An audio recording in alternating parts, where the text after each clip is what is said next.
3 ans de guerre, 150 000 morts, 2,5 millions de réfugiés et pas la moindre solution en vue.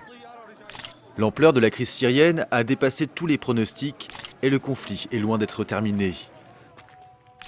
Mais comment expliquer une telle situation? Comment le soulèvement pacifique du printemps 2011 s'est-il transformé en un bain de sang généralisé? Pour comprendre, il faut passer en revue les différentes facettes de la crise. Le conflit en Syrie est d'abord une guerre civile.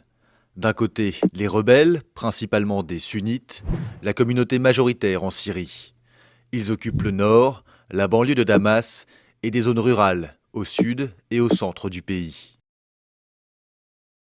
De l'autre côté, les loyalistes, qui s'appuient sur la communauté alaouite, une secte dérivée du chiisme dont le clan Assad est issu. Ils tiennent les grandes villes, dont la capitale, et la plaine côtière, une zone de peuplement alaouite. Les forces pro-régime se sont récemment emparées du Kalamoun, une montagne en lisière du Liban. Les insurgés ont répliqué en pénétrant au nord de Latakié. Ailleurs, le front est à peu près stable. Mais très vite, cette guerre civile a été instrumentalisée par de multiples pays qui ont fait de la Syrie un champ de bataille par procuration. Premiers acteurs de cette internationalisation, les puissances occidentales, qui sont les parrains de l'opposition.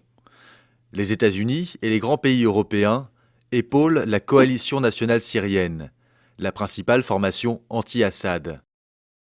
Lancée fin 2012, la CNS est reconnue par une centaine de pays comme le seul représentant du peuple syrien. Mais le soutien occidental, essentiellement diplomatique, n'a jamais permis à la CNS de s'ériger en une véritable alternative au régime Assad. Les financements restent insuffisants, les livraisons d'armes se font au compte-gouttes, et les États-Unis ont toujours refusé l'option militaire, notamment après l'attaque chimique contre la banlieue de Damas en août 2013. Deuxième vecteur d'ingérence, la Chine et la Russie, qui sont les protecteurs du régime Assad. Ces deux membres du Conseil de sécurité de l'ONU ont bloqué à 3 reprises des projets de résolution hostiles à Damas. Par ailleurs, Moscou ravitaille en flux tendu l'armée syrienne. Dans cette crise, les motivations de la Russie sont de diverses natures. Économique d'abord, car le régime Assad est un vieux client de son industrie de défense. Militaire ensuite, avec le port de Tartous, qui constitue sa toute dernière base en Méditerranée. Mais aussi et surtout géopolitique, car le Kremlin a très mal vécu l'intervention de l'OTAN en Libye en 2011, qui était censée se limiter à la protection des civils et qui a abouti au renversement de Kadhafi.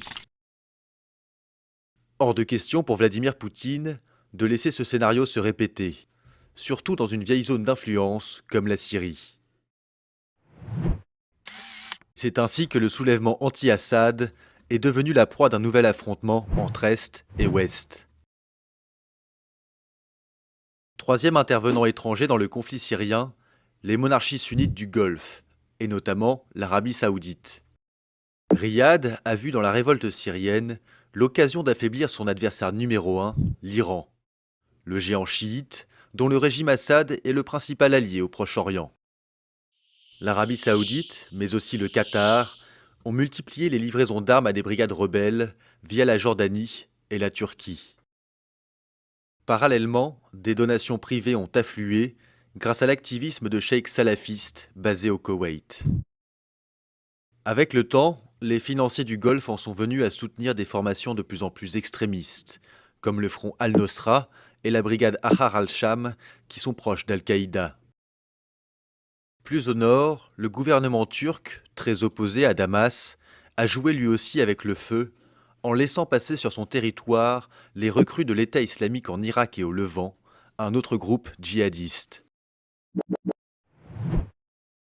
En face, le régime Assad bénéficie du soutien de ses alliés chiites, quatrième et derniers acteurs de l'instrumentalisation de la crise syrienne. L'Iran fournit à Damas de l'argent, des armes et des conseillers militaires.